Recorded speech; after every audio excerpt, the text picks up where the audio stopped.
So magandang araw. Gagawa na naman tayo ng video. Nandito lang ako sa parke nakaupo. So magandang video gawin is yung tungkol kay Bugoy na Kuy Kuy. Kasi bisitahin niyo yung page ni Makagago. Tapos makikita nyo doon yung scripted lang pala yung mga babae ni Bugoy na Kuy Kuy. Scripted lang. Pero ang tagal nun kung scripted. Kasi biruin mo, kasi si Manet, 'di ba? Tingin ko naman siguro yung dalawa, karelasyon niya talaga yung dalawa. O nagka-developan na lang. Pero ganun pa nga rin, hindi naman sasama yung babae kung walang mapapala 'di ba? Sa Free Falls Law ganun eh. Kasi kung walang mapapala yung babae, walang relasyon na mangyayari.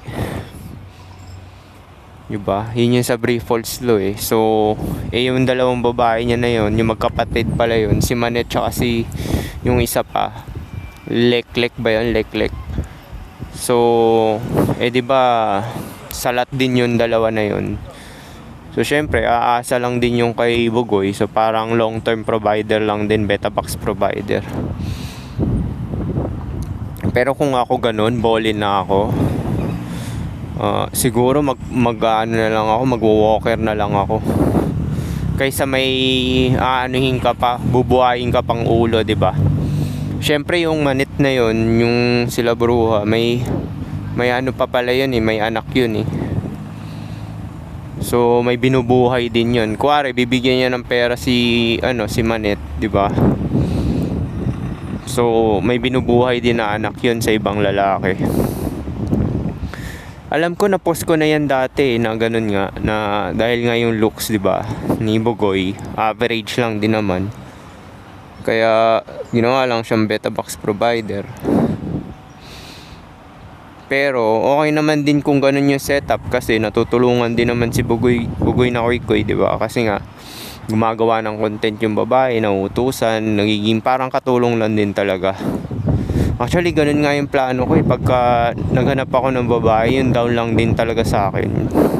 So parang katulong lang din yung treatment mo na meron kang libreng bembang. Actually, hindi rin libre kasi titira sa bahay nyo. Parang ganun din, di ba? Hindi rin siya libre kasi titira sa bahay nyo yun. So kailangan niya magtrabaho. Pagsisilbihan ka niya, di ba? Luluto siya, basta lahat magsisilbi, tapos ikaw gagawin mo lang mag-rack ng pera. Maraming lalaki ayaw na ganun na sila yung sumasagot. Para sa akin gusto ko yung ganun, kasi kaysa ako yung umasa, 'di ba? Kuwari ballin ako, may extra naman akong pera, ano mo ba naman yung isang ulo na tutulungan ka, 'di ba? Tapos may companionship, tapos kung down talaga yan sa'yo, gustong gusto ka talaga, magkasakit ka, matutulungan ka rin, magiging runner mo, sobra-sobra pa sa kakatulong yung di ba? Maraming lalaki ayaw kasi mag-provide na ganun eh. Sa akin okay lang yun, kaysa naman yung ako yung aasa, ayoko talaga na ganun. Kasi yung babae, kumare masyado kang palaas sa katagalan, nagising siya, hiwalay ang ganyan, pucha, di back to zero ka, wala ka. Maganda talaga hindi ka dependent, kasi pag dependent ka, controllable ka eh. Controllable ka pagka dependent ka sa mga ibang tao, or kumare attention seeker ka, gusto mo lagi ng attention, so mangyayari sa'yo yun, madali ka makontrol ng mga tao. I-praise ka lang dyan, pogi mo, ang ganda mo, ang galing mo, mga ganyan. Tapos titiklop ka na, madali ka na mauto. So pangit talaga maging dependent, kasi pag dependent ka, madali ka makontrol ng mga tao. So yun nga yung magandang gawin, di ba? Bumolin ka na lang. Kuwari kumikita ka ng 250 a month, or sobra-sobra pa yun, kahit ba sabihin mong pakainin mo yung isang babae. Kuwari ako hindi ako mag-aanak, babae lang ng kasama ko, 'di ba? Tapos magsa-side chick ka pa. Yung side chick naman, hindi mo papatirin sa bahay, bibisabistatahin mo na lang sa bahay niya, or magkikita kayo sa labas. Dapat both parties alam, pero hindi nila alam yung itsura nila. Wag mo papakita yung picture ng main mo, wag mo rin papakita yung picture ng side chick mo. Ganun ginagawa ko pag nagkakaroon ako ng side chick eh. Kasi 3 beses na ako nagka-side chick. Usually naman yung side chick di na tumatagal yan eh. Kasi nga alam niya yung setup mo na taken ka nga, 'di ba? Hindi mo papakita yung itsura nung main mo, hindi mo rin papakita yung side chick. Pero both sila alam dapat. Para walang samaan ng loob, walang selosan, tsaka So, yun nga. 'di ba si Bugoy, balik tayo dito sa topic. 'Di ba si Bugoy meron pa siyang dalawa another pa siya na dalawa na babae. Yun naman ngayon tinatakpan yung mukha, 'di ba? Tingin ko scripted tong dalawa na to. Scripted lang din tong dalawa na to, na babae na to. 'Di ba? Scripted lang kasi tinatakpan para hindi na mabulgar. Tapos yun nga, alam mo yung setup nung kay Senat, Ray tsaka kay Tota. YouTuber yun or streamer yun. Tapos sabay so parang ganun yung setup, scripted pero nasa isang bahay sila tumitira tapos gumagawa sila ng stream. So parang ganun yung setup nung kay Bugoy na Koy, scripted na tapos isang bahay, collaboration lang talaga para kumita ng pera. Tapos pinapalabas na ganun yung setup na marami siyang babae. Yung pala, beta box provider pala siya. Tama nga yung sinabi ko na pag game pa no. Pero naniniwala rin talaga ako doon sa inner game. Kasi kung pogi ka, hindi ka naman nag-a-approach. Kasi yung babae passive yan Kailangan mo pa rin talagang kahit onting usap ganyan. Pogi ka, hindi ka nag-a-approach, wala rin, di ba? Kailangan mo ng inner game din, de-develop mo rin yan. Naniniwala ako sa inner game kasi nga, pansinin mo, pagka nagkaroon ka ng girlfriend, usually nagkakaroon ka pa ng isa pang babae kasi nagiging conceited ka nagiging confident ka kasi, ano ba naman tong kinakausap kong babae na kaharap ko ngayon, baliwala naman na to sa akin kasi may girlfriend naman na ako, di ba? So ganun yung mindset pag nagkaroon ka kasi ng girlfriend, nagiging conceited ka. So parang may pre-validation ka na, tapos sabay yung kinakausap mo na na babae na kaharap mo, kuwari hindi mo siya gusto, siya magkakagusto kasi nga wala kang pake, parang nasa present ka lang, wala kang pake. Hindi ka gaya pagka single ka tapos nag-approach ka, parang may gusto ka makuha, di ba? Ganun yung nangyayari Naniniwala din talaga ako sa inner game na yan. Kaya nga ako nagna-numbers game pag zero ko kasi nga sa dami ng rejection mo, parang na-reject ka na sunod-sunod. Siyempre mga susunod niyan parang hindi ka na nag-e-expect, di ba? Ginagawa mo na lang yung action na gusto mong mangyari. So parang ganun yung nangyayari. Ganun din yung sa pre-selection. Yung pre-selection inner yan wag niyo misinterpret yan na na meron kang girlfriend ganyan. Mindset lang din talaga yan. De-develop kapag nag-a-approach ka, di ba? Dahil sa dami ng rejection mo. Pero minsan naman may girlfriend ka, tapos dahil conceited ka, dahil yung behavior mo, lalabas kasi yan lalapitan ka ng babae lalapit sa'yo, curious bakit ka ganyan, ba't parang not giving a fuck ka, diba? Yun yung sinasabi nila na nonchalant daw. Yun yung mga gusto ng babae na lalaki. Kasi pag yun, pre-selected yun sa inner game, ibig sabihin yung internal. Or kung wari dati nagka F-body ako, di ba may ka-LDR ako nun, so pre-selection na rin yun, pero hindi talaga yun yung basihan ko. Ang purpose ko lang, magtrabaho lang talaga, umuwi, kasi sabi ko, mag-girlfriend ba ako dito or mag-ano ng babae pa? Wala naman akong kotse, gastos lang, tapos gagala-gala. Di yun, nilalapitan ka, may nagbabato sa'yo. So pag nagbato sa'yo, ikaw na magde-decide kung anong gagawin mo, body ba yan or ano, kakarelasyonin mo. Siyempre, pagka dineclare mo na mayroon kang girlfriend, matik na yun, nakabit siya, di ba? Body lang labas niya. So, ganun yung nangyari sa akin. Isa pa niyan, pagka may pinagkakaabalahan ka, yung sinasabi nilang grind, naniniwala naman ako nun, pero yung ibang nagpapanggap kasi, cope na lang, di ba? Ako, hindi naman cope to dahil puta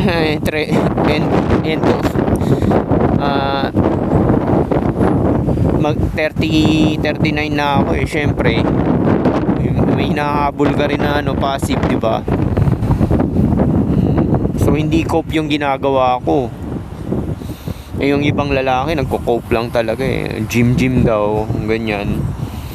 Tangin na kung lumalabas sa behavior mo, thirsty ka pa rin, gym, wala rin talaga. Kaya totoo yung inner game na yan.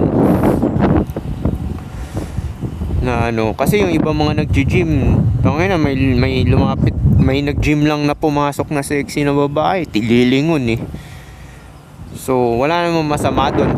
Pero yung vibe mo dapat, hindi dapat thirsty. Kasi nararamdaman nila yan ng babae yung emosyon. Kasi yung vibe, di ba? Parang ako, nararamdaman ko pag mare-reject ako Kasi hindi cooperative yung babae, may resistance. So yun yung vibe na sinasabi nila. Sa atin, ang vibe natin na basehan sa babae, cooperation. Pag nasisense mo, resistant. Kuwari, tinanong mo, anong pangalan mo? Kailangan ko pa bang sabihin yan? So parang nung naging ka-LDR ko nung unang kita, dapat pala dinispatch ako na yun, hindi ko na tinuloy kasi nga nung nakita namin, sabi ko tara na.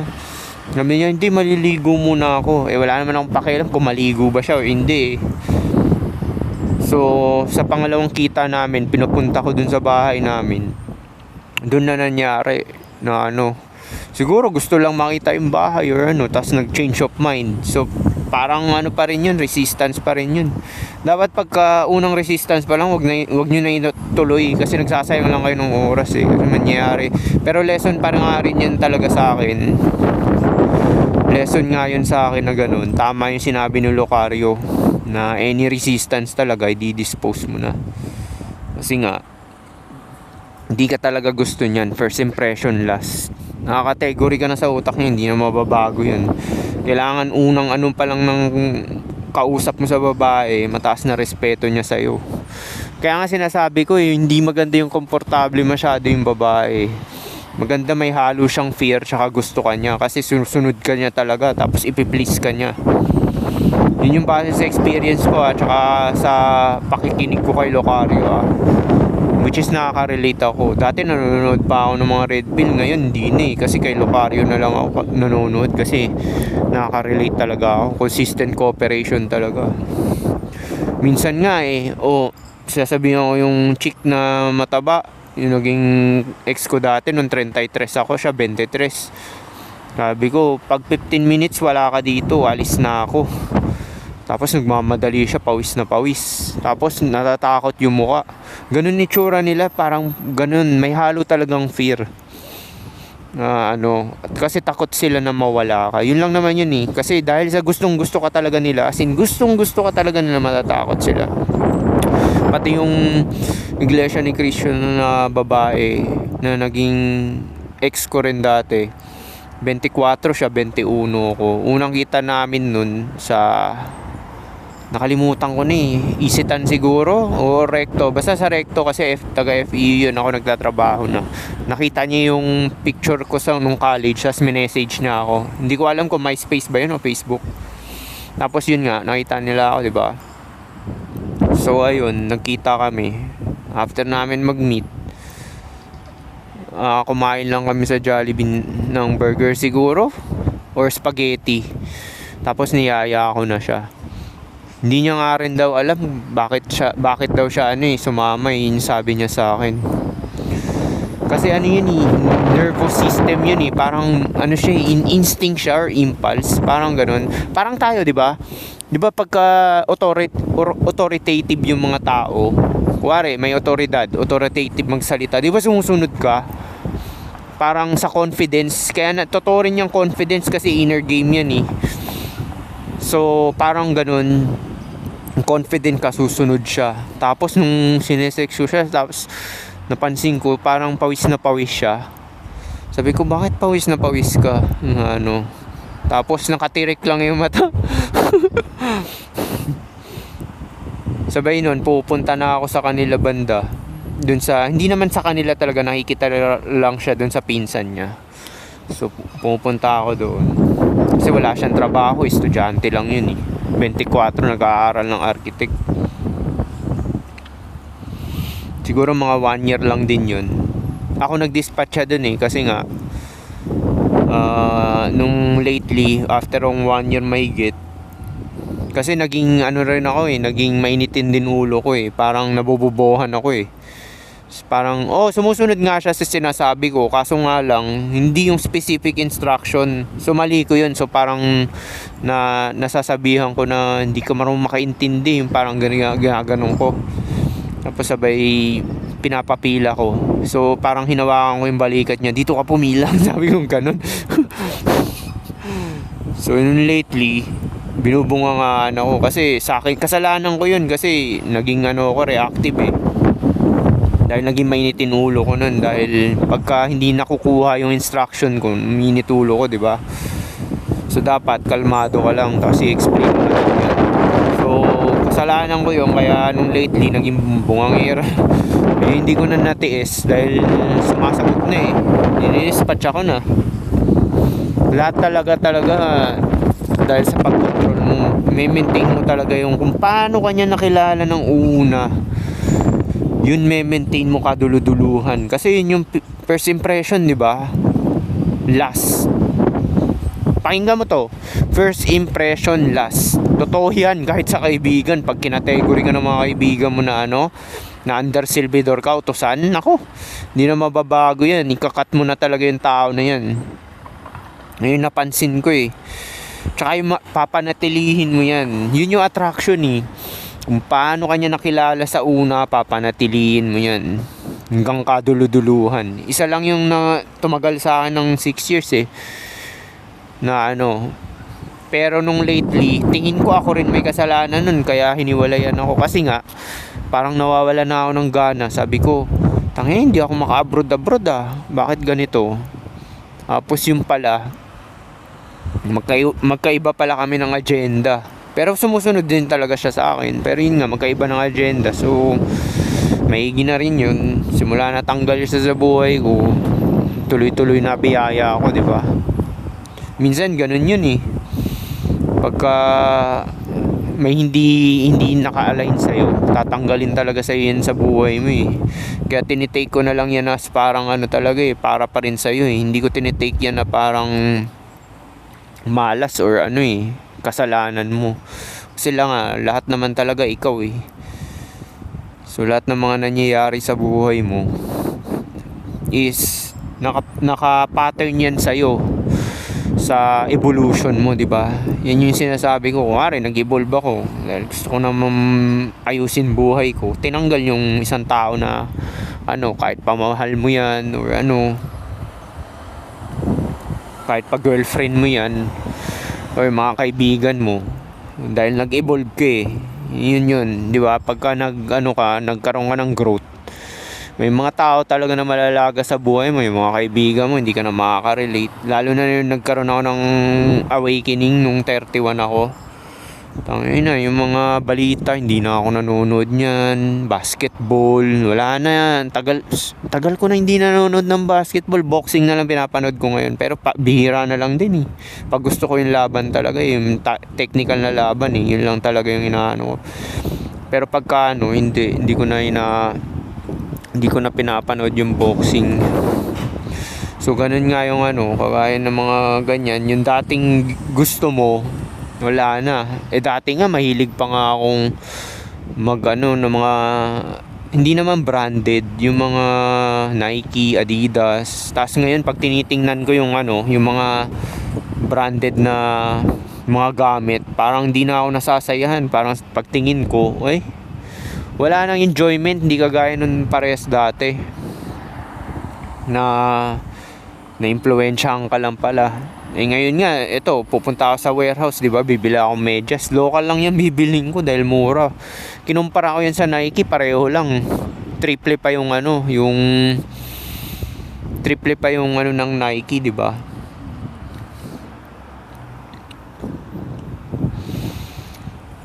So, yun yung ko. Yun yung pag nagkaroon ka ng growth, may mga tao ka talaga ng may iiwan. Hindi na kasi siya align sa mo sa path mo. Kaya nga sinabi ko sa inyo, walang rejection redirection lang talaga yun. Kuwari ayaw kasi hindi nila nakikita na sila ikaw. Ganun ka rin. Kaya may mga ayaw ka, hindi mo ina-approach kasi hindi mo nakikita yung sarili mo sa kanya or yung mga ikakasaya mo. Kuwari, gusto mo ng mga malalaking joga, malalaking puwet. O yun yung kasayahan mo, 'di ba? Yun yung type mo, yun talaga yung type mo. So pag nakakita ka ng hindi ganun sa type mo, hindi mo gagawa ng move, 'di ba? Or kung gaya ko, wala naman ako specific type. More into cooperation ako, tsaka straight lang yung legs, okay na sa akin yun. Sa mukha, hindi naman din ako gaano maarte.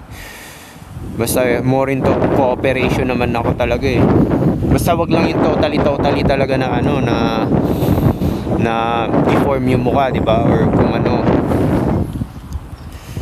minsan nga yung kapitbahay namin, may itim siya sa mata, sa noo hanggang mata. Parang panda. Nakita ko, chinita siya. Tapos ang sexy niya. Tiningnan ko talaga, napaka second look ako.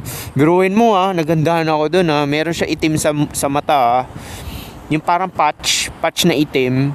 So para siyang mukhang panda talaga. Ang kalahati ng mata niya. Tiningnan ko tumitingin din siya sa akin.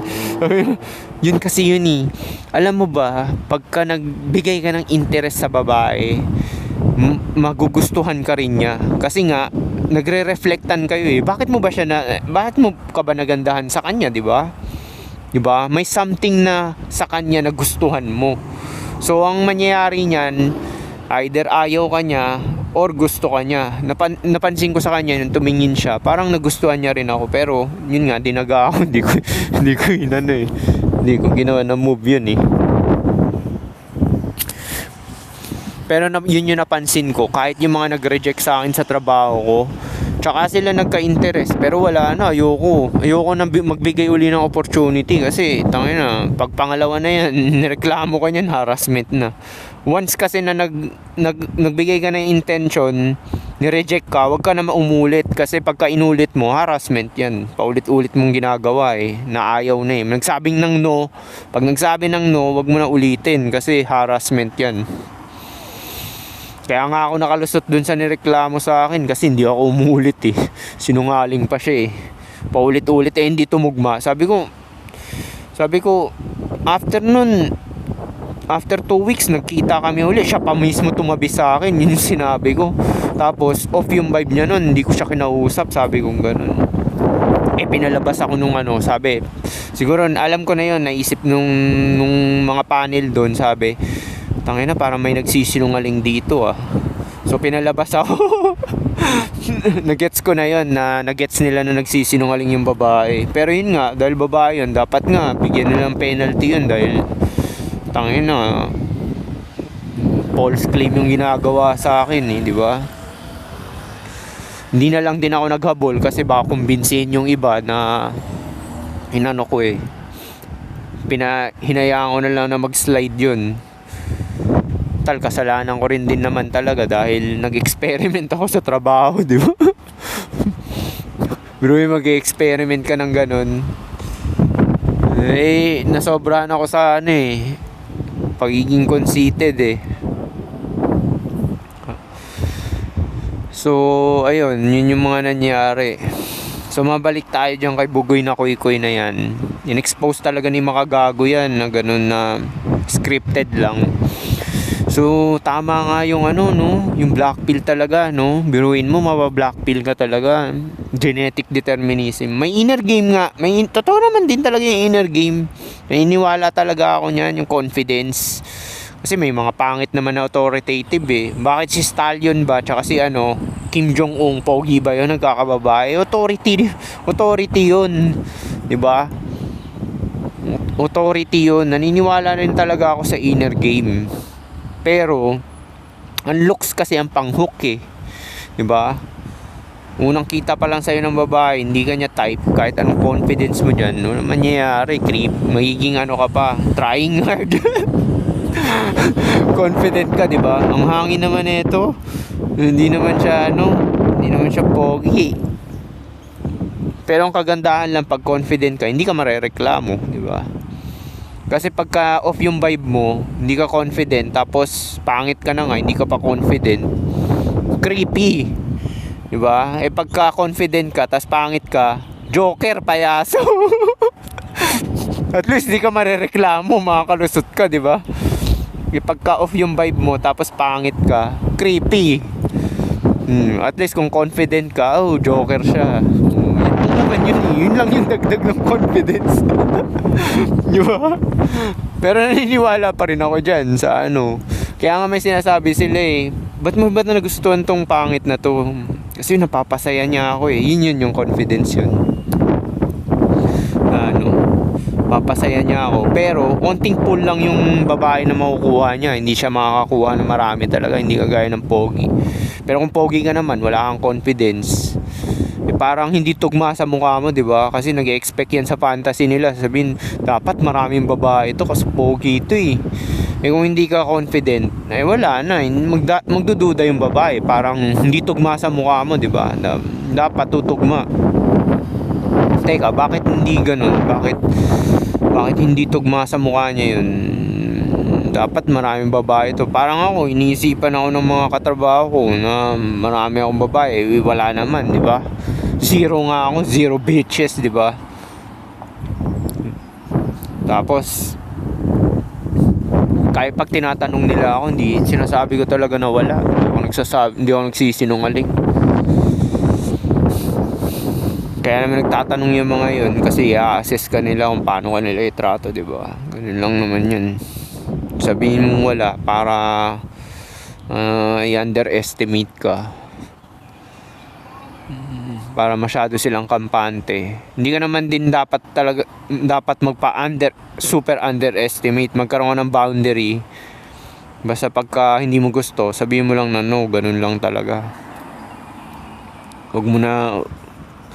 Huwag ka magpapatinag. So, yun.